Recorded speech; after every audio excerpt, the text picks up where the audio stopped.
건강하게들 사시라고, 시원하게 사시라고. 다시 한번 인사합시다. 하나님의 영광 드러내며 삽시다. 그렇게 인사하십시오. 여러분들에게 하늘의 영광이 충만하기를 축원합니다. 날 때부터 걷지 못하던 안진뱅이 거린이 일어나 걷고 뛰며 하나님을 찬양하는 예배자가 됐다. 당사자 본인에게는 얼마나 기쁨 중에 기쁨이고 은혜 중에 은혜가 되겠습니까?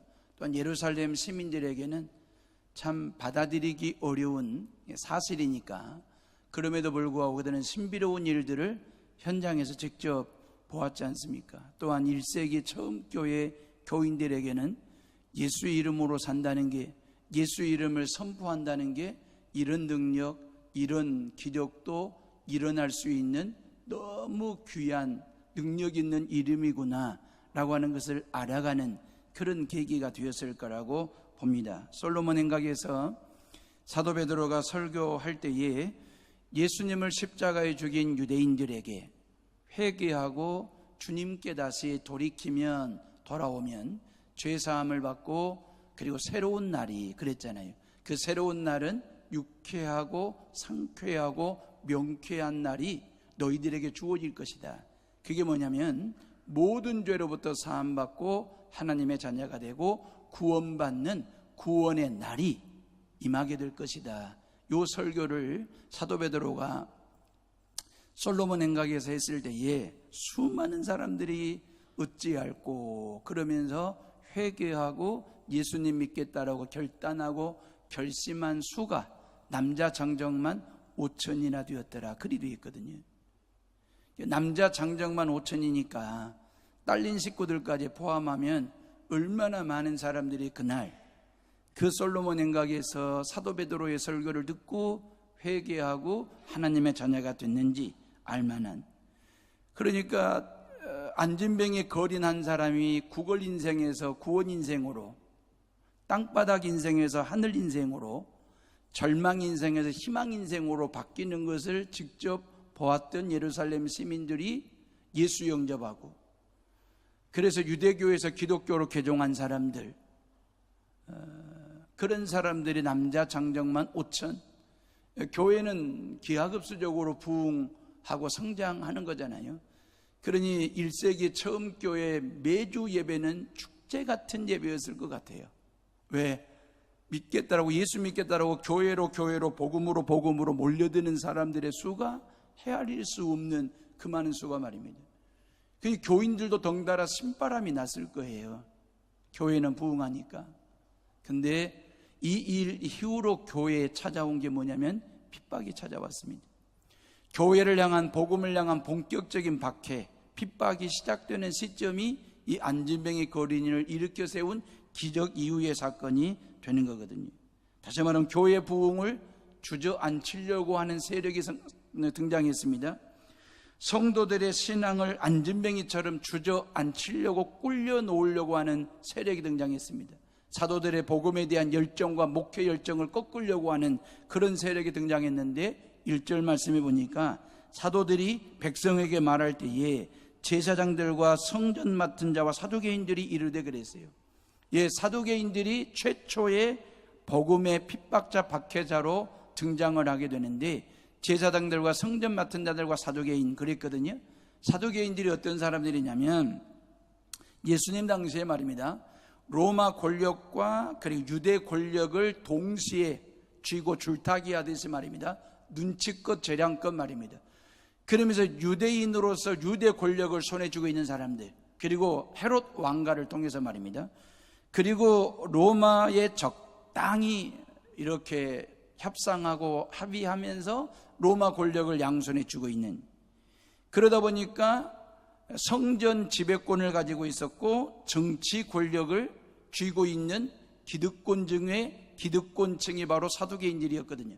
물론 이들은 바리새인들에 비해서 대중적 지지는 덜했습니다. 이유가 뭐냐면 사두개인들은 그 육체적 부활을 인정하지 않았을 뿐만 아니라 천사나 영적인 존재를 인정하지를 않았습니다. 그리고 구약 성경 중에서 윤리적인 부분만 성경으로 인정할 정도로. 근데 바리새인들은 정반대였거든요. 부활도 인정하고 영적인 천사 존재도 인정하고 구약 성경 전체를 다 인정했기 때문에 대중적 지지를 받을 수 있는 교리는 바리새인들이 더 월등한 교리를 가지고 있었고, 사두개인들은 오로지 권력의 탐한 자들이었기 때문에 영적인 부분보다도 현실주의적 그런 어떤 사고를 가지고 있는 사람들이 사두개인들이었거든요.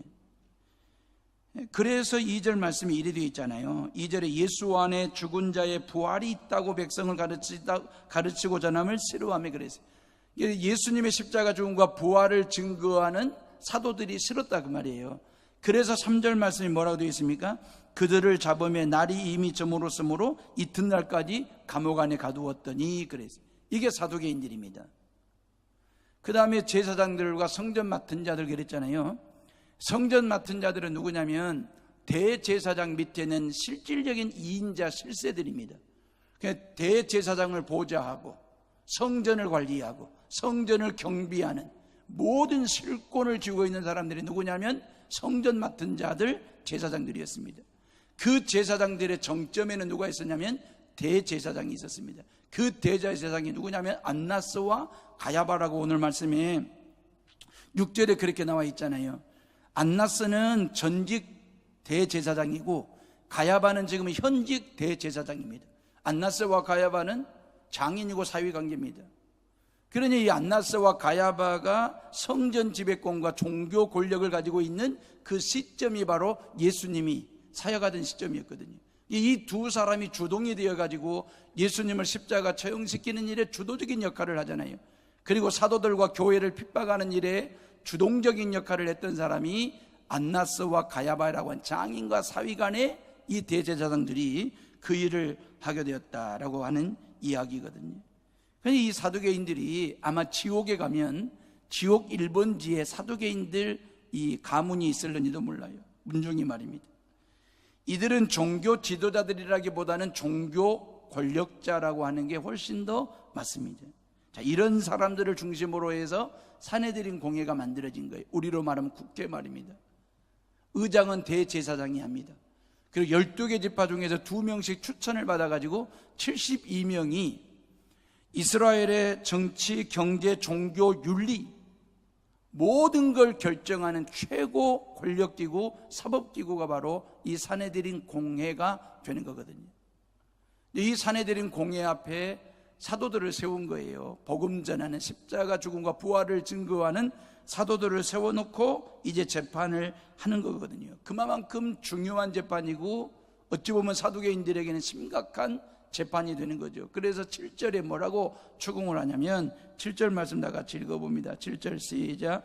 사도들을 가운데 세우고 묻되 너희가 무슨 권세와 누구 이름으로 이 일을 행하였느냐 그랬어요.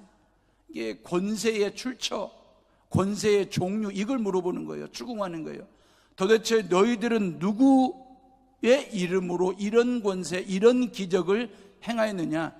도대체 너희들에게 누가 이런 권세와 이런 권력을 줬길래 안진뱅이를 일으켜 세우는 기적을 행하고 솔로몬 행각 성전 구내에서 복음 전하고 설교하는 그 권세를 누가 너희들에게 주었더냐? 요 얘기거든요. 사두개인들이 볼 때 이건 전유물이었거든요. 이런 성전 지배권과 종교 권력은 자기들만이 휘두를 수 있는 그런 전유물이라고 생각을 했는데, 아이 갈릴리 촌떼기 사도들이 올라와 가지고 안진뱅이를 일으키는 기적을 행하지를 않나? 솔로몬 행각에 설교를 하지를 않나? 도대체 누가 너희들에게 우리가 준 적이 없는데 왜 니네들이 이런 누구 이름으로 어떤 권세로 이러한 일들을 하느냐라고 지금 추궁하고 있는 거거든요. 이게 지금 사두개인들의 입장에서는, 종교 권력자들의 입장에서는 위기의식을 느끼는 거죠. 예수님의 십자가 죽음과 부활 이후에 민심이 말입니다, 교회로 확 쓰나미처럼 쏠리는 거 말입니다. 복음으로 예수님에게 말입니다. 그러면서 베드로가 안진뱅이 거린을 일으켜 세우고 우리를 주목하지 말고 예수님께 주목하십시오. 모든 백성들의 주목 시선을 예수님께 돌려놓았지 않습니까? 모든 백성들의 관심사를 예수님에게 복음으로 이렇게 방향을 틀어놓았지 않습니까? 그러면 권력자들에게 있어서 제일 고통스러운 게 뭔지 아십니까? 민심 이반입니다. 민심 이탈입니다. 예수 십자가와 부활이 있기 전까지는, 성령의 임재 사건이 있기 전까지는 어찌됐든지 간에 이들이 종교 권력과 기득권을 가지고 모든 백성들을 다스리고 통치하고 가르치고 이끌어왔어요. 그런데 백성들의 관심과 백성들의 시선과 백성들의 모든 관심사가 이제는 교회로, 복음으로 예수님께 쓰나미처럼 쓸려가는 것을 그들은 직접 눈으로 확인하면서 이러다가 우리가 지금까지 호의호식하며 누렸던 모든 권력을 예수님한테 뺏기는 거 아니냐, 교회가 통차지하는 거 아니겠느냐라고 하는 그런 위기의식을 느꼈기 때문에 이제 그들은 그냥 있을 수 없어서 교회를 핍박하고 사도들을 잡아 감옥 안에 가두고 그런 상황에 놓이게 된 거거든요. 아무리 큰 권력을 가지고 있다 할지라도 그 권력을 써먹을 만한 백성이 없고 민심이 없다면 이건 종이 조각에 불과한 거잖아요. 그래서 교회를 핍박하기 시작한 겁니다. 사도들을 감옥 안에 가두고 복음 전하는 일을 못하게 하는 그런 상황이거든요. 이들은 예수님을 신성모독죄로 뒤집어 씌워가지고 십자가 사형까지 내린 사람들이지 않습니까? 끝나고 한다면 사도 베드로 정도야, 사도들 12명 정도야 제거할 수 있는 힘과 권력이 그들에게 있으니까 이건 어찌 보면 간단한 문제잖아요. 그래서 도대체 너희에게 누가 그런 권세를 줬길래 그런 일들을 행했느냐라고 추궁하면서 공갈 아닌 협박을 지금 하고 있는 그런 상황이거든요. 하루에 3,000명이 예수를 믿지 않나, 하루에 5,000명이 교회로 예수 믿겠다라고 몰려들지를 않나. 그러니 종교 권력자들 입장에서는 상당한 위기의식을 느낀 거고, 또 하나 이들이 핍박을 가하게 된 또 하나의 이유 중에 하나, 제가 이렇게 설명해 드려 볼 테니까 여러분들이 동의하신다면 받아들일 수 있기를 바라고요. 이런 거라고 생각합니다. 안진뱅이가 일어서는 기적이 어디에서 일어나냐면 성전 구내에서 일어나는 일입니다. 이 성전 구내는 대제사장과 제사장들과 성전 맡은 자들이, 사두개인들이 살아가는 삶의 공간입니다. 거기서 대제사장을 중심으로 해서 모든 백성들의 예배를 집례하는 일을 하고 백성들에게 율법을 가르치는 일들을 하는 자기들만의 전유 공간이 되는 게 바로 성전 구내거든요.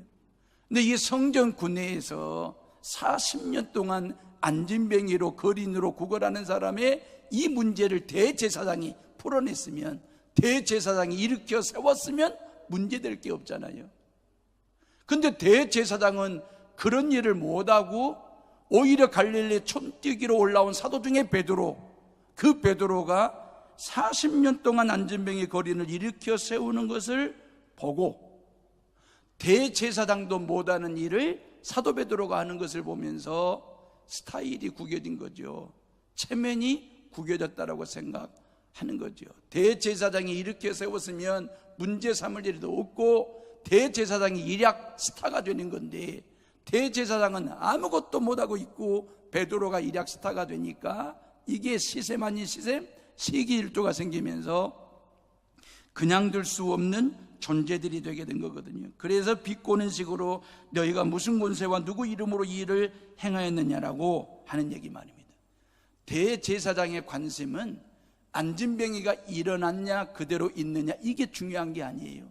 자신의 체면이 섰냐 안 섰냐가 중요한 거예요. 이게 권력을 가지고 있는 사람들의 맹점 중에 맹점이고 비이성적인 사고구조인 것이지요. 안진뱅이가 일어난 사실 자체가 예루살렘 시민들과 함께 기뻐하고 축제를 주선해야 될 대제사장이 당신의 체면이 구겨졌다고, 베드로가 일약 스타가 됐다고 그걸 시기하고 시샘해가지고 핍박을 가하는 출발점을 삼았으니 이게 인간의 모습이지 않을까라는 생각을 해보는 것입니다. 사랑하는 헤어롬의 식구들이요, 고난과 박해가 없는 신앙은 없습니다.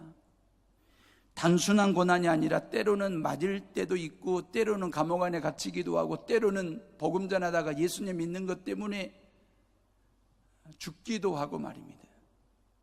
수많은 선교사님들과 수많은 목회자들과 수많은 성도들이 지난 2000년 교회 역사 속에서 예수님 믿는다고, 복음 전한다고 피를 흘리며 죽고 순교하신 분들이 한국교회도 마찬가지고요.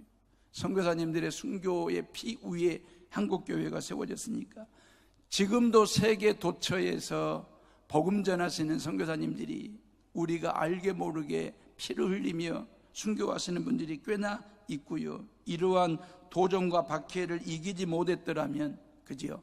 이런 핍박과 이런 환난을 이기지를 못했더라면 복음은 지금도 예루살렘에 갇혀있는, 머물러 있는 유대인들만의 복음이 되고 말았을 겁니다.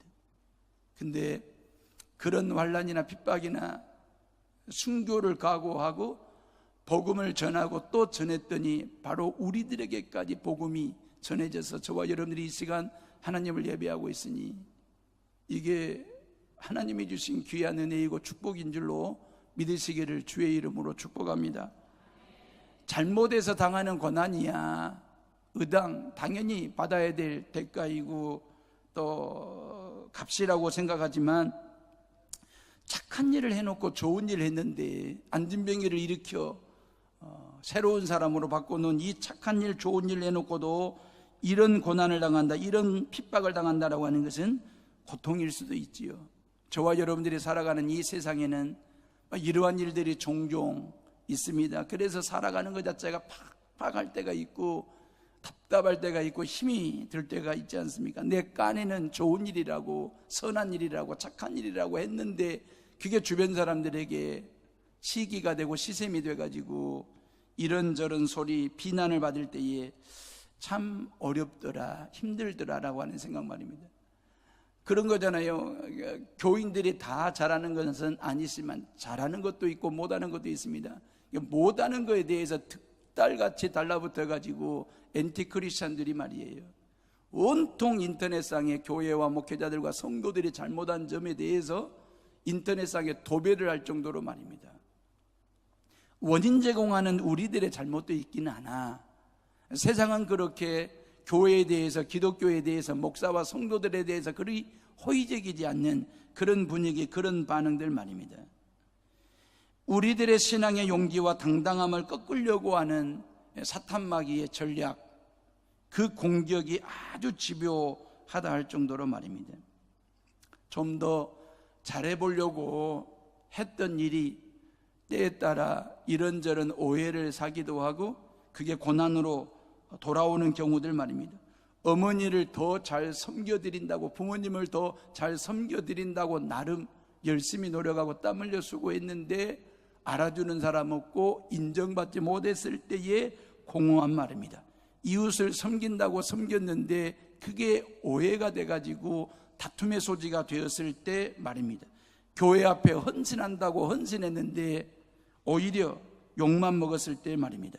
예수님을 내 깐에는 잘 믿는다고, 열심히 잘 믿는다고 노력했는데 그건 잘 믿는 게 아니라고 이런저런 비난을 받고 비판을 받았을 때, 이렇게 엉뚱한 고난을 받았을 때가 아마 여러분들의 일상생활 속에, 신앙생활 속에 종종 있을 겁니다. 그럴 때마다 우리는 이런 찬양을 통해서 좀 위로를 받았으면 좋겠습니다. 인생길 험하고 마음 지쳐 살아갈 용기 없어질 때 나 혼자 앉아서 울지만 말고 예수님 품으로 나오세요. 평생의 모든 꿈 허물어져 세상의 친구 다 떠날 때 어둠에 앉아서 울지만 말고 예수님 품으로 나오세요.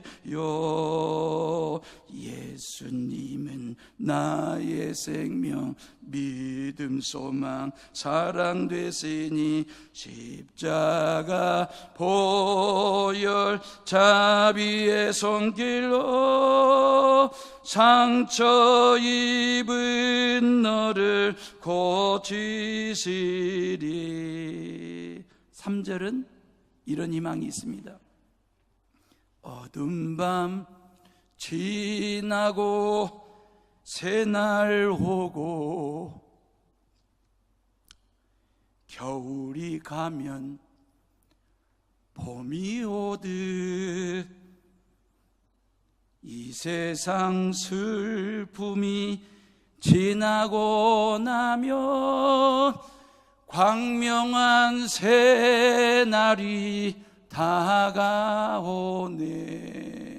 그랬습니다. 좀 더 잘해본다고 한 것이, 더 열심히 믿어보고 착한 일, 좋은 일, 선한 일 한다고 한 것이 때에 따라 직장 안에서, 교회 안에서, 여러분들의 사업장에서 이런저런 오해를 불러일으키거나 섭섭함이 되어져 돌아오거나 이게 고난이 되고 고통이 되어질 때에 참 사는 것 자체가 팍팍하고 힘들 때, 어려울 때에 늘 내게 힘주시고 나와 함께 하시고 나를 위로하시고 나를 옳은 길로 복된 길로 인도하시는 하나님의 손길을 붙잡고 힘을 얻고 힘을 내서 살아가는 우리 해오름의 성도들 되시기를 주의 이름으로 축복합니다. 여러분, 공갈과 협박으로 재판하는 사내들인 공회원들 앞에서 사도들은요 어떤 자세를 취했고 어떤 말로 이겨냈냐면 8절로 12절까지의 말씀인데, 너희가 무슨 권세와 누구의 이름으로 이런 일을 하느냐, 권세의 종류와 출처를 추궁했잖아요. 사도 베드로의 대답은 예수님의 권세로, 그 말이에요. 예수님의 이름으로 했다라고 당당하게 말을 했거든요. 살기등등한 사내들인 공회의원들 앞에서 주눅들지 않고 쫄지 않고 당당하게 담대하게 용기 있게 예수 이름으로 했다라고 말할 수 있는 그 힘, 그 용기가 어떻게 나왔느냐, 그 말입니다. 8절 말씀이에요. 다 같이 8절을 한번 읽어봅니다. 시작. 이에 베드로가 성령에 충만하여 이르되 백성의 관리들과 장로들아. 그랬어요. 베드로가 성령에 충만하여 그랬어요. 성령 충만할 때에 담대해집니다. 당당함이 성령 충만함에서 나오는 줄로 믿습니다. 용기와 이 살기등등한 이런 사람들 앞에서도 목숨 걸고 예수 그리스도의 복음을 전하고 예수 그리스도의 십자가 사랑을 증거할 수 있는 그 당당함과 용기와 그 담대함이 어디에서 나오느냐? 성령 충만함에서 나온다, 그 말이에요. 내가 똑똑해서가 아닙니다. 내 믿음이 오래되어서도 아닙니다. 내가 목사이고 장로이고 권사여서가 아니고 내가 산전수전을 다 겪은 베테랑 신자이기 때문에 용기가 나오고 담대함이 나오는 게 아니라 성령 충만함에서 그 힘이 나오고 용기가 나오고 담대함과 당당함이 나온다는 사실을 믿으시기를 주의 이름으로 축복합니다. 어떤 고난이나 박해나 환난이나 핍박이나 눈물이나 아픔이나 고통이 있다 할지라도 그것을 극복할 수 있게 하는 힘, 그것을 극복할 수 있게 하는 힘은 바로 성령 충만함이 있다는 사실, 성령 충만함이 답이고 성령 충만함이 길임을 믿으시기를 주의 이름으로 축원합니다. 어찌 보면 신성모독죄로 예수님을 십자가 사형시킨 이들이라고 한다면 사도 베드로쯤은, 사도들쯤은 얼마든지 제거할 수 있고 얼마든지 죽일 수도 있는 그 살기등등한 사람들 앞에서 베드로가 당당하고 담대할 수 있었던 것은 사도행전의 딱 한마디 성령 충만, 그렇게 이야기하고 있습니다. 여기 모인 모든 성도들 전부가 다 성령 충만하시기를 주의 이름으로 축복합니다. 베드로의 용기의 뿌리는 베드로에게서 나온 게 아니라 성령에서 나왔다라고 하는 얘기거든요. 저와 여러분들이 인생길 험하고 마음 지쳐 살아갈 용기 없어질 때마다 성령께서 우리 가운데 임하셔서 지친 마음을 어루만져 주시고 용기를 북돋아 주신다는 사실을, 평생의 꿈이 허물어져 가지고 세상에 친구들이 다 떠나고 어두움이 짙게 깔릴 때에 성령께서 우리 가운데 짙게 임하셔서 새로운 꿈을 주시고 예수님 당신이 친구가 되어주신다는 사실을, 성령이 임하실 때에 어두운 밤이 지나고 새날이 왔으며 겨울이 가고 봄이 오듯이 그렇게 광명한 새날을 주신다는 사실을 마음에 새기시기를 간절히 바랍니다. 예수님께서 이런 약속도 하셨어요. 누가복음 21장 12절로 15절에 이 모든 일 전에 내 이름으로 말미암아 너희에게 손을 대어 박해하며 회당과 옥에 넘겨주며 임금들과 집권자들 앞에 끌려가려니와 이 일이 도리어 너희에게 증거가 되리라. 그러므로 너희는 변명할 것을 미리 궁리하지 않도록 명심하라. 내가 너희의 모든 대적이 능히 대항하거나 변박할 수 없는 구변과 지혜를 너희에게 주리라 그랬어요. 어떤 환난이나 고난이나 어려움이 닥치거들랑 이걸 어떻게 변명하려고, 이걸 어떻게 빠져나와 보려고 궁리하지 말고 몸부림치지 마라. 그런 상황에서 성령 하나님께서 너희들에게 지혜와 구변, 이 어려운 상황을 이겨낼 수 있는 그러한 말의 능력을 주시겠다라고 예수님이 약속하셨거든요. 또 예수님께서 마태복음 10장 19절 20절에 너희를 넘겨줄 때에 어떻게 또는 무엇을 말할까 염려하지 말라. 그때에 너희에게 할 말을 주시리니 말하는 이가 너희가 아니라 너희 속에서 말씀하시는 이 곧 너희 아버지의 성령이시니라 그랬어요. 우리 안에 성령이 계십니다. 그 성령께서 답답한 삶을 통해서 왜 답답할까? 이건 답이 두 개 있는 거구나. 풀어내고요. 힘들고 어려워도 그 힘들고 어려운 일들을 다 극복하고 나아갈 수 있도록, 이기고 승리할 수 있도록 너희 아버지의 성령이 너희 안에 계시니라. 이 말씀하신 약속 붙들고 내 안에 계신 성령님과 날 순간순간마다 묻고 또 묻고 그분의 음성을 듣고 그분이 인도하시는 대로, 그분이 역사하시는 대로 살아가는 성도들 되셔서 핍박이나 환난을 논리나 철학으로 경험으로 이겨내려고 하지 마시고 성령으로 이기며 살아가는 성도들 되시기를 바랍니다. 자, 그 다음에 당당함과 담대함과 용기는 성령 충만함에서도 나오지만 내 안에 있는 확신에서도 나옵니다. 이건 신념적 확신이 아니라 신앙적 확신 말입니다. 9절 말씀 봐보세요. 우리 다 같이 한번 9절 읽어봅니다. 시작. 만일 병자에게 행한 착한 일에 대하여 이 사람이 어떻게 구원을 받았느냐고 오늘 우리에게 질문한다면 그랬어요. 이 병자에게 행한 착한 일 그랬어요. 안진뱅이 거린을 일으켜 세운 일은 착한 일이고 좋은 일이고 선한 일이다라고 하는 확신에 찬 믿음이 사도들에게 있었어요. 그 확신에 찬 믿음이 그들로 하여금 당당하게 했고 담대하게 했고 용기 있게 한 것이거든요. 그러면 이 세상에서 가장 착한 일이 뭘까요? 가장 좋은 일, 선한 일이 뭘까요?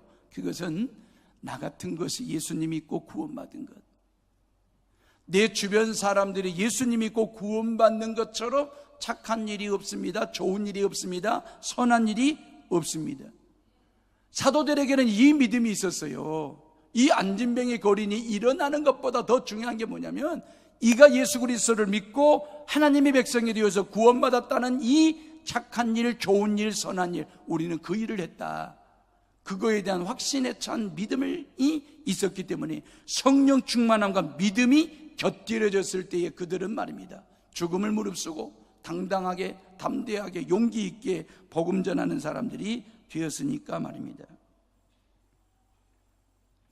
성령으로 충만하게 머리를 채우고 마음을 채우고 입술을 채우고 나니까 예수 그리스도의 십자가 죽음과 부활이 세상에서 가장 착한 일이라는 확신과 믿음이 생긴 것입니다. 그래서 그 착한 일을 믿고 구원받으라고 당당하게 복음을 전했을 때에 하루에 3,000명, 5,000명이 예수 믿겠다라고 교회로 예수님 앞으로 나오게 된 것이거든요. 환난이나 핍박을 이기는 힘은 성령 충만과 확신에 찬 믿음이 있습니다. 사랑하는 에어롬의 식구들이여, 작은 일에도 마음이 쫄이고 초조해지십니까? 예수가 밥 먹여주더냐, 교회 가면 밥을 준다더냐라고 핍박하고 그런 핀잔하는 사람 앞에서 주눅드십니까? 성령 충만과 믿음으로 잘 극복하며 승리하는 성도들 되시기를 주의 이름으로 축복합니다. 한 주간 동안 한국 사회를 뜨겁게 달군 이야기 하나가 있습니다. 포스타 말이. 별 4개 달았습니다. 이군 사령관 박찬주 대장 부부의 엽기적인 갑질 행위입니다. 공관병이 불교 신자라고 해도 주일마다 교회 데리고 갈 정도로 독실한 크리스찬. 예배당 안에 앉혀만 놓으면 언젠가는 예수님 믿을 거다라고 그 믿음을 갖고 있는 아주 독실한 크리스찬인 것처럼 박찬주 사령관이 이런 간증을 했어요. 제가 동영상을 보니까 이런 간증을 하시더라고요. 예수님을 먼저 믿는 우리가 군인들을 더 사랑한다면 군보가만은 앞당겨질 수 있다라고 하는 간증을 했어요. 이런 독실한 크리스찬들이 관사에 가가지고 썩은 과일을 공관병들에게 던지고 전자팔찌를 채우고 베란다에 가두고 갑질 차원을 넘어 정신병자들이나 하는 짓을 한 겁니다. 독실한이 아닌 독한 크리스찬. 실자를 빼야 돼요. 이런 사람들에게 아주 지독하다 할 정도로. 그리스도인이긴 한데 이름은 있으니까. 겉모습은 크리스찬이니까. 명찰은 그리스도인이라는 명찰은 챘으니까. 근데 그 안에는 독실한이 아닌 독한. 왜 이렇게 된답니까? 배운 사람이, 가진 사람이, 높은 자리에 오른 사람이, 예수 믿는다는 사람이 왜 이런 엽기적인 갑질을 한답니까? 성령 충만해야 될 사람이 성령이 고갈된 거예요. 영적으로 고갈된, 텅 비어있는, 착한 일, 좋은 일, 선한 일이 뭔지도 모르고 신앙생활하고 예수 믿는 그러한 허황된 신앙 말입니다.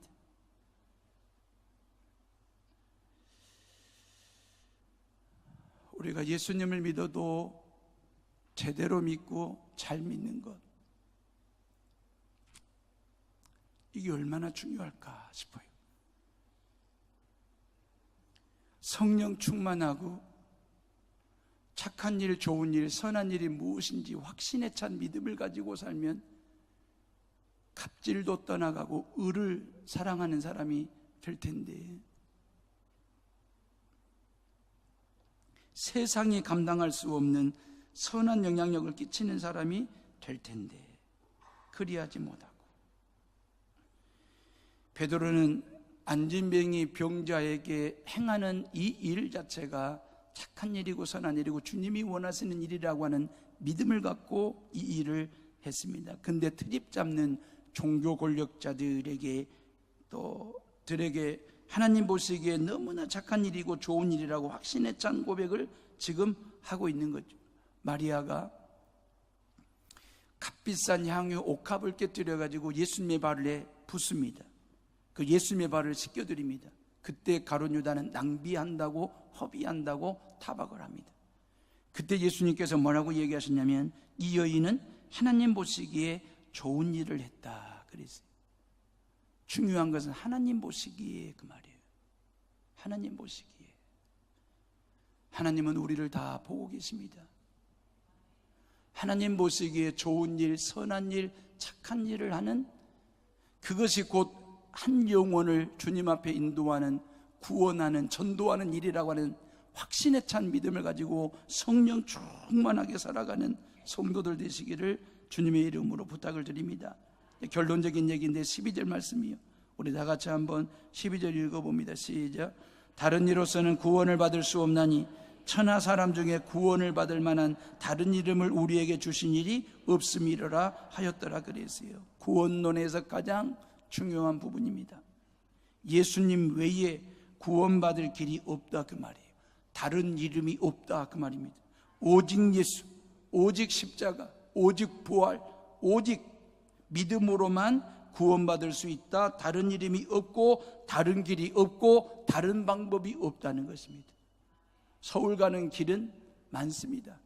고속도로를 달리면 좀 빨리 갈 수 있고 좀 더디지만 국도로도 얼마든지 서울은 갈 수 있습니다. 철길 달리면 됩니다. 비행기 길을 달리면 나르면 서울 갈 수 있습니다. 100길로도 얼마든지 서울은 갈 수 있습니다.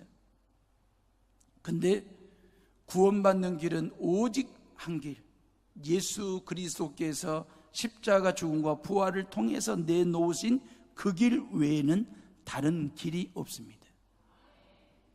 서울 가는 방법 여러 가지 방법이 있습니다. 고속버스를 타도 되고 자가용 운전해가지고 가도 되고 KTX를 타도 되고 비행기를 타셔도 되고 말입니다. 얼마든지 서울 가는 방법이 있습니다. 근데 구원받는 방법은 오직 예수 그리스도 그분을 믿는 것 외에는 다른 방법이 없습니다. 예수님만이 유일한 길이 되시고 유일한 답이 되시고 유일한 방법이시고 유일한 이름이십니다. 예수 유일성 말입니다.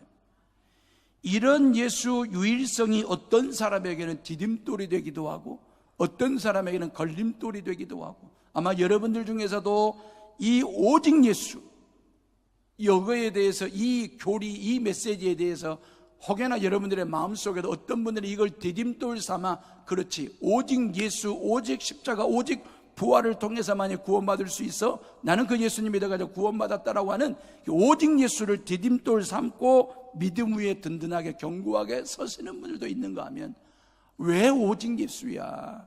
왜 오직이라는 말을 써? 오직 예수 외에 다른 방법이 있고 다른 길이 있고 다른 이름이 있다고 해가지고 타종교에도 구원받는 방법이 있고 길이 있다고 해서 타종교와 대화도 하고 타종교와 함께 상생도 하고 타종교와 함께 구원론을 서로 공유하면서 다른 종교에도 구원받을 수 있는 방법과 길이 있다라고 얘기하면 기독교가 독선이니 이런 소리 안 듣고 훨씬 더 유아틱하게 사회로부터 인정받고 살아갈 수 있는데, 왜 교회는, 왜 목사는, 왜 성경은 오직 예수라고만 얘기하는지 모르겠다고.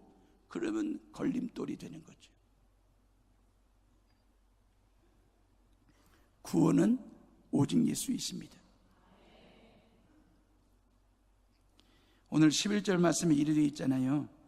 이 예수는 너희 건축자들의 버린 돌로서 집 모퉁이의 머릿돌이 되었느니라 그랬어요. 예수님은 어떤 건축자에게는 쓸모없는 돌처럼 걸림돌이 되어가지고 버려진 돌이 되었고, 어떤 건축가에게는 모퉁이의 머릿돌로 선택이 되었다라고 하는 말인데, 유대인들에게는 예수라는 존재가 걸림돌이 된 거죠. 그래서 십자가에 못 박아 죽인 거예요. 그리고 무덤에 버린 거예요. 예수를 걸림돌로 삼은 거죠. 근데 하나님은 그런 예수님을 다시 살리셔서 구원의 가장 중요한 머릿돌 되게 하시고 구원의 디딤돌이 되게 하신 거예요. 예수님의 유일성, 오직 예수라는 외침이 어느 누구에게는 걸림돌도 되고 디딤돌도 될 수 있습니다. 이것은 선택의 자유입니다. 여러분들이 어떤 선택을 하시든, 오직 예수를 걸림돌로 선택하든 디딤돌로 선택하든 자유인데, 그 선택의 자유에 대한 결과는 하나님의 몫입니다. 천국이냐 지옥이냐, 구원이냐 구원이 아니냐는 하나님이 결정하실 하나님의 몫입니다. 저와 여러분 모두가 다 오직 예수, 이 진리를 여러분들이 디딤돌 삼고 딛고 서고, 머릿돌 대신 예수 그리스도를 딛고 서서 천국을 바라보면서 이제 8월 한 달을 주님과 함께 신나게 시작하는, 즐겁게 시작하는 우리 모두가 다 될 수 있기를 주님의 이름으로 축원합니다. 축원합니다. 이 시간 나같이 조용히 묵상하시면서 기도하겠습니다.